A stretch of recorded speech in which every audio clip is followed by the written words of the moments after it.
കഴിഞ്ഞ ദിവസമാണ് നേപ്പാൾ സ്വദേശി ദുർഗാ കാമിനിക്ക് ഹൃദയം മാറ്റിവെക്കൽ ശസ്ത്രക്രിയ എറണാകുളം ജനറൽ ആശുപത്രിയിൽ നടന്നത്. മസ്തിഷ്ക മരണം സംഭവിച്ച ചാത്തന്നൂർ സ്വദേശി ഷിജിയുടെ ഹൃദയമാണ് ദുർഗാ കാമിനിക്ക് നൽകിയത്.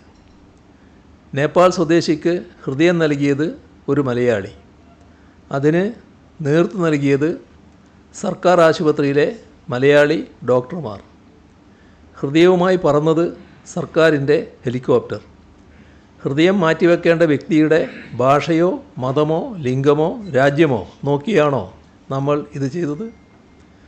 ഇതാണ് കേരളം ഉയർത്തിപ്പിടിക്കുന്ന മഹനീയത, സാഹോദര്യം, മാനവിക മൂല്യം, മാനുഷിക സ്നേഹം. കേരളം അതിൻ്റെ സംസ്കാരം എടുത്തു കാണിക്കുന്ന ഇത്തരം പ്രവൃത്തികൾ ചെയ്യുമ്പോൾ നശീകരണ മനസ്സുള്ളവർ ആ നന്മയെ ഇല്ലാതാക്കാനാണ് ശ്രമിക്കുന്നത്.